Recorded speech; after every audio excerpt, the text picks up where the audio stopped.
નમસ્કાર વિદ્યાર્થી મિત્રો.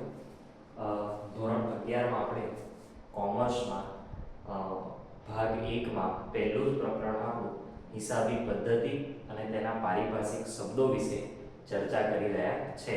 એમાં આપણે શરૂઆતમાં પ્રસ્તાવનાથી વાત કરી, ત્યારબાદ નામું કોને કહેવાય તો કે નામું એ નાણાંના એકમમાં માપી શકાય તેવા વ્યવહારોને નોંધવાની, તેનું વર્ગીકરણ કરવાની, તેનું પૃથક્કરણ કરવાની, તારણ કાઢી વિશ્લેષણ કરી અર્થઘટન કરવાની એવી કળા છે કે જેનો ઉપયોગ કરનારાઓને ધંધાકીય નિર્ણય લેવામાં મદદરૂપ થાય છે.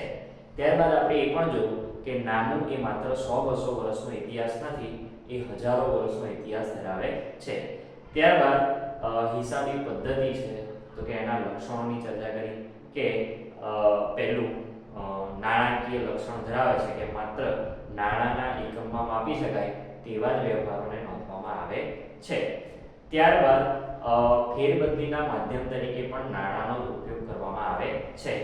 ત્યારબાદ જથ્થાત્મક માહિતી છે, બરાબર ને. ત્યારબાદ વ્યવહારોનું વર્ગીકરણ અને વિશ્લેષણ કરવામાં આવે છે, વ્યવહારોનું અર્થઘટન કરવામાં આવે છે, ઐતિહાસિક જે માહિતી છે એ મળી રહે છે. તો કે એ બધા જ લક્ષણોની આપણે વિગતે ચર્ચા કરી. ત્યારબાદ એના હેતુઓ શું છે એની પણ આપણે ચર્ચા કરી. હવે આજે એની મર્યાદાઓની ચર્ચા કરવાના છે. મિત્રો ખાસ ધ્યાન રાખવાનું છે, કોઈ પણ વસ્તુ હોય, કોઈ પણ વ્યક્તિ હોય તો એની મર્યાદાઓ હોય છે, બરાબર ને. એટલે આપણે કાલે એના હેતુઓની વાત કરી હતી અને આજે આપણે એની મર્યાદાઓની વાત કરવાના છે. તો આપણને એવું લાગે કે પછી નામું તો કોઈ કામનું જ નથી, પણ મિત્રો અહીંયા ધ્યાન રાખવાનું છે, એની મર્યાદાઓ કરતાં એના ઉપયોગો ઘણા સારા છે. એટલે કોઈ પણ વસ્તુ કે વ્યક્તિ હોય તેની મર્યાદાઓ તો હોવાની, પણ જોડે જોડે એના ફાયદા પણ જોવા જોઈએ. એટલે નામું એ જોરદાર જ છે, પણ એની મર્યાદાઓ છે. તેની મર્યાદાઓ કઈ છે એની આજે ચર્ચા કરવી છે. તો પહેલું વાત છે બિન નાણાકીય વ્યવહારોની નોંધ નહીં, બરાબર મિત્રો. તો કે નામામાં કેવા વ્યવહારો નોંધાય છે? નાણાંના એકમમાં માપી શકાય તેવા જ વ્યવહારોને નામું નોંધે છે. પણ જે વ્યવહારો બિન નાણાકીય છે એને નામું નોંધતું નથી. એટલે કહેવાનો મતલબ એવો મિત્રો કે માની લો કે આપણી કોઈ પેઢી છે, કોઈ કંપની છે, એમાં કોઈ વ્યક્તિ ઈમાનદારીથી કામ કરે છે, બરાબર ને, જોરદાર કામ કરે છે અને એવું કહેવાય કે એના લીધે એ કંપની કે પેઢી ચાલે છે. એ ના હોય તો એ પેઢી ચાલી શકે નહીં. પણ એની જે ઈમાનદારી છે, બરાબર ને, એની જે પ્રામાણિકતા છે, એના ગુણોને અહીંયા ધ્યાનમાં રાખવામાં આવતું નથી, એના ગુણોને અહીંયા નોંધવામાં આવતું નથી. માત્ર નાણાકીય જ વ્યવહારોને નોંધવામાં આવે છે. એટલે બિન નાણાકીય વ્યવહારો જે થાય છે એને નામું નોંધતું નથી. તો આ એની મર્યાદા છે, બરાબર. કાલ ઉઠીને પેઢીમાં એ વ્યક્તિ મરી જાય તો પેઢી નીચે પણ આવી જશે, બરાબર. પણ એના જે ઈમાનદારી છે, પ્રામાણિકતા છે, નમ્રતા છે, એ બાબતો નામું નોંધતું નથી. તો આ એની મર્યાદા છે. બીજી વાત મિત્રો ખાસ ધ્યાન અહીંયા રાખવાનું છે, અંદાજોનો ઉપયોગ. અંદાજોનો ઉપયોગ કરવામાં આવે છે, બરાબર ને મિત્રો. તો કે નામાના જે હિસાબો લખવામાં આવે છે તો કે એ બધા જ હિસાબો શેના આધારે તૈયાર થાય છે? અંદાજોના આધારે. કે ભવિષ્યમાં આપણે આટલી વસ્તુ કરીશું, આટલી ખરીદી કરીશું, આટલું વેચાણ થશે. પણ માની લો કે અભી 2019માં કોરોના આવ્યો હતો. હવે 2018 માં કોઈ કંપની હોય અને એને નક્કી કર્યું હોય કે આપણે આગળના 2 વર્ષમાં આવું પ્લાનિંગ છે, પણ 19માં તો કોરોના આવી ગયો. એટલે આકસ્મિક કોઈ પણ ઘટના બની શકે છે. એટલે ત્યારે અંદાજો ખોટા પણ પડી શકે છે. રેડી ને? તો કે આ શું છે? તો કે એની મર્યાદા છે. ત્યારબાદ ત્રીજું છે ઐતિહાસિક બનાવો. ઐતિહાસિક બનાવો, બરાબર. તો કે નામું જે છે એ માત્ર ઐતિહાસિક બનાવોની નોંધ કરે છે, બરાબર ને. જે વર્તમાનના વ્યવહારો છે એની નોંધ કરતું નથી. અને એટલે જ બેવડી અસરો, બરાબર ને, બેવડી અસરો જોવા મળે છે, બરાબર મિત્રો. તો કે નામામાં વર્તમાનના જે હિસાબો છે એને લખવા માટે નફા નુકસાન ખાતું બનાવવામાં આવે છે અને ઐતિહાસિક જે બાબતો છે એને નોંધવા માટે પાકું સરવૈયું બનાવવામાં આવે છે. એટલે આવું જોતા લાગે કે નામામાં બેવડી અસરો જોવા મળે છે. તો અહીંયા લખી શકાય કે વર્તમાન નફા નુકસાન ખાતું તેમાં વર્તમાન કિંમતો અને પાકું સરવૈયું છે તો તેમાં ઐતિહાસિક કિંમતો જે છે એ નોંધવામાં આવતી હોય છે. ત્યારબાદ મિત્રો નાણાંનું મૂલ્ય છે એ સ્થિર રહે છે. બરાબર, નાણાંનું જે મૂલ્ય છે એ સ્થિર રહે છે. કેવી રીતે મિત્રો? તો કે માની લો કે આજથી 5 વર્ષ પહેલા કોઈ યંત્રની કિંમત 50,000 હતી તો 5 વર્ષ પછી પણ તેની કિંમત 50,000 જ રાખવામાં આવે છે. તો નાણાંનું મૂલ્ય એ હિસાબોમાં કેવું રાખવામાં આવે છે? સ્થિર રાખવામાં આવે છે. આ એની મર્યાદા છે. હવે 5 વર્ષ પહેલા યંત્ર ખરીદ્યું હતું તો એના ભાવ કદાચ અંદર વધ્યા હોય અથવા તો ઘટ્યા પણ હોઈ શકે, તો પણ હિસાબોમાં એને 50,000 ની ઘસારો એમાંથી બાદ કરવામાં આવે છે, પણ એની પડતર કિંમત તો 50,000 ને જ ધ્યાનમાં લેવામાં આવે છે. તો આ એની શું છે? મર્યાદા છે. બરાબર ને? તો આ રીતે નામાની જે છે આટલી મર્યાદાઓ છે, પણ મર્યાદાઓ કરતા એના ઉપયોગો વધારે છે, એટલે આપણે મર્યાદાઓને ધ્યાનમાં રાખીશું નહીં. ત્યારબાદ તેના ગુણાત્મક લક્ષણો. મિત્રો ગુણાત્મક લક્ષણો એટલે શું? તો કે કયા કયા ગુણો ધરાવે છે? સંખ્યાની દ્રષ્ટિએ નહીં, પરંતુ આંતરિક ગુણોની દ્રષ્ટિએ હિસાબી પદ્ધતિ શું છે? તો કે પહેલું જ વિશ્વાસપાત્રતા. આ બહુ જ મહત્વનું લક્ષણ છે, વિશ્વાસપાત્રતા. બરાબર ને? હિસાબો અથવા તો નામું જે લખાયું છે એ પ્રોપર નિયમો અને સિદ્ધાંતોથી લખાયું છે. એટલે એ લખાયેલા નામાની વેલ્યુ છે, બરાબર ને, એને એવિડન્સ તરીકે આપણે રજૂ કરી શકીએ છીએ. તો એ શું છે? વિશ્વાસપાત્ર છે. કે ભાઈ આ જે નામું લખાયું છે એ પરફેક્ટ નિયમો અને સિદ્ધાંતોથી લખાયું છે, એટલે એમાં કોઈ ભૂલ હશે નહીં, એમાં કોઈ ચોરી હશે નહીં. તો આ શું છે?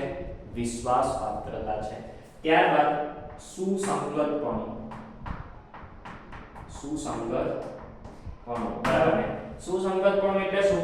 તો કે જ્યારે પણ આપણને કોઈ પણ પ્રકારની માહિતી જોઈએ ત્યારે એ માહિતી નામામાંથી આપણને અવેલેબલ થાય છે. માની લો કે 5 વર્ષ પહેલા પેઢીએ કેટલો નફો કર્યો હતો, તો એ આજે જાણવું હોય તો પણ આપણે જાણી શકીએ છીએ. તો આ હિસાબી પદ્ધતિની શું છે?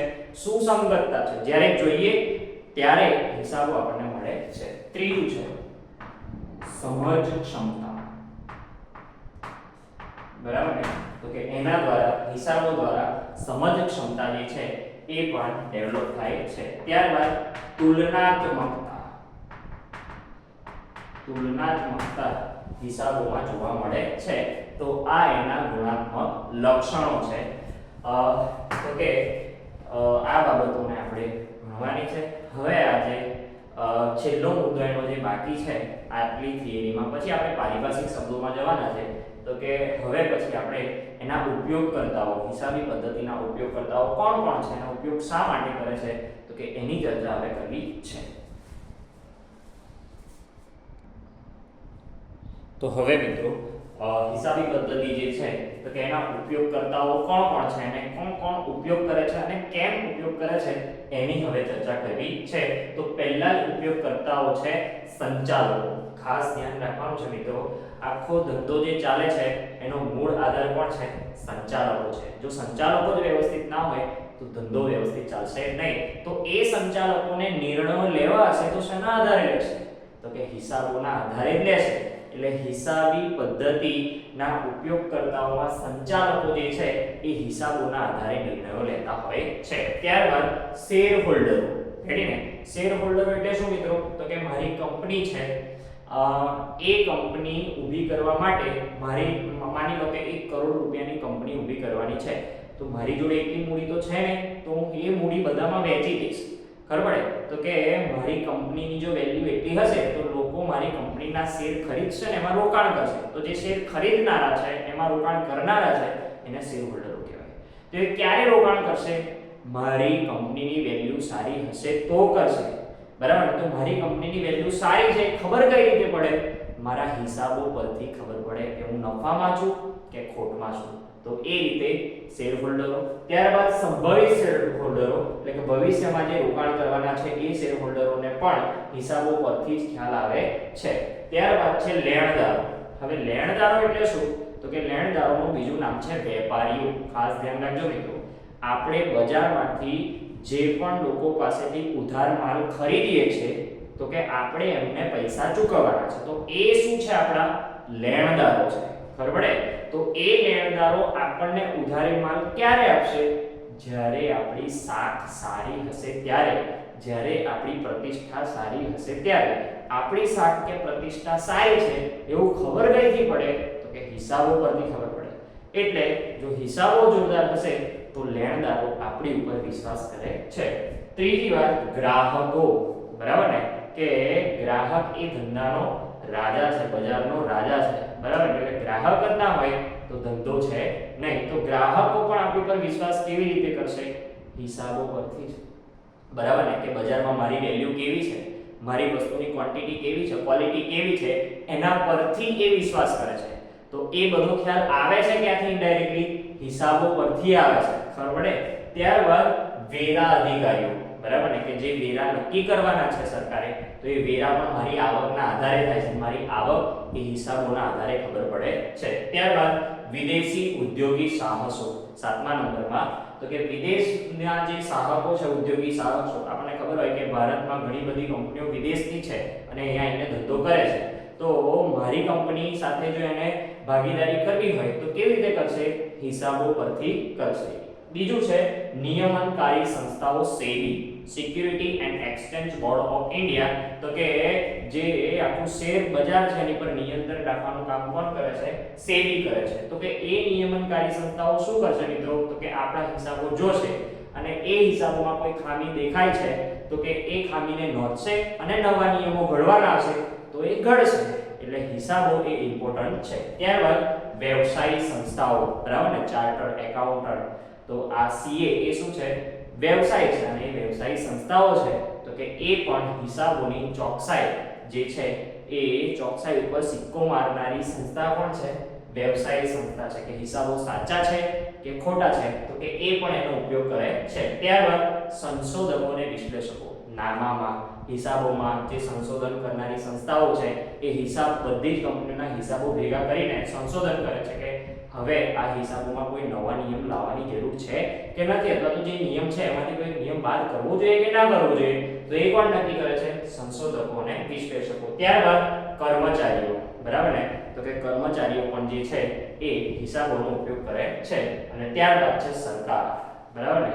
કે જો આપણી કંપની ધારાધોરણ પ્રમાણે, કાયદા પ્રમાણે ના ચાલતી હોય તો સરકાર એને બંધ પણ કરી શકે છે. તો એ ખબર કઈથી પડે છે?